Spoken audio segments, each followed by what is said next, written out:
Nepal beauty Manisha Koirala ఆమె సైన్మా journey గురించి అందరికీ తెలిసిందే. తెలుగు, తమిళ, హిందీ భాషలలో నటించి తనకంటూ ఒక ప్రత్యేకమైన గుర్తింపుని సాధించుకున్నది. వెండి తెర మీదనే కాకుండా బుల్లి తెర మీద కూడా తన సత్తా చూపించిన నటి. ఇక ఈమె క్యాన్సర్ బారిన పడి దాని నుంచి కోలుకున్న విషయం కూడా మనకి తెలిసిందే. ఆ మహమ్మారితో పోరాడిన తర్వాత ఈమె చాలా మందికి స్ఫూర్తిని కలిగించింది. అట్లనే రీసెంట్ గా ఈమె హిరామండి అనే వెబ్ సిరీస్ లో నటించింది. ఇక దాంట్లో మల్లికా జాన్ అనే పాత్ర ఉన్న జుడురి అసలు అంత గొప్ప వేష పాత్రలా ఆమె నటించింది. అసలు నటన అయితే ఇరగదీసింది అనుకోండి, అంత బాగా నటించింది, అందరినీ మెప్పించింది. ఎంతో మంది దిగ్గజులతోనే ఆమె ప్రశంసలు అందుకున్నది. ఇక ఆ సిరీస్ మస్తు విజయాన్ని అందుకున్నది, చాలా పేరు ప్రఖ్యాతలు కూడా ఈమెకి తెచ్చిపెట్టింది.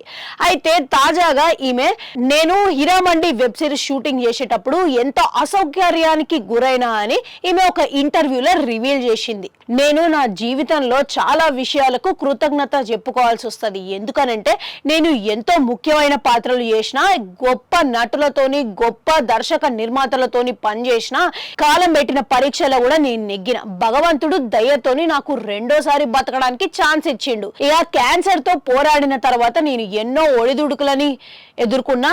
ఇక అప్పుడు ఒడిదుడుకలు ఎదుర్కొన్న తర్వాత ఆ క్యాన్సర్ తో పోరాడిన తర్వాత కాలం పెట్టిన పరీక్షల్లో నేను నెగ్గిన. కాలము ఒక గొప్ప గురువు, ఇక దాని విలువ నేను తెలుసుకున్నా అని ఈమె చెప్పుకుంటూ వచ్చింది. ఇక దానితో పాటు ఇక అదే సమయంలో ఈమె రీసెంట్ గా చేసిన హిరామండి సిరీస్ లా నేను చాలా డిప్రెషన్ లోకి గురైనా, నాకు ఏవేవో ఆలోచనలు వచ్చినాయి, ఎక్కువ మూడ్ స్వింగ్స్ ఎక్కువైనాయి. ఇక ఇవన్నీ దర్శకుడు సంజయ్ లీలా నన్ను అర్థం చేసుకున్నాడు.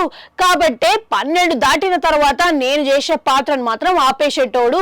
నా ఆందోళనలు, నా భయాలు ఇవన్నీ అర్థం చేసుకున్నాడు కాబట్టి నేను అంత మంచిగా నటించగలిగినా. లేకపోతేనా ఆయన సహకరించకపోతే నా ఆరోగ్యం ఇంకా క్షీణిస్తుండే, నా ఆరోగ్య పరంగా నేను చాలా బాధని ఎదుర్కోబోతుండే అని ఈమె చెప్పుకుంటూ వచ్చింది.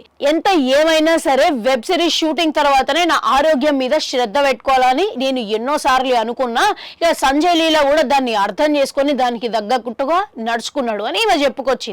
అయితే ఈమెకి 2012లో క్యాన్సర్ వచ్చింది. ఇక దాని తర్వాత 2015లో దానితోని పోరాడి ఈమె దాని బారి నుండి బయటపడ్డది అనమాట. ఇక తర్వాత సైన్మాలలో ప్రయత్నించి ఇప్పుడు క్యారెక్టర్లు చేస్తుంది. ఇక తొందరలోనే ఈమె ఆరోగ్యం ఇంకా కుదుట పడాలని కోరుకుంటూ, అట్లనే ఇంకా ఎన్నో మంచి పాత్రలు చేయాలని కోరుకుంటూ మళ్ళా కలుద్దాం.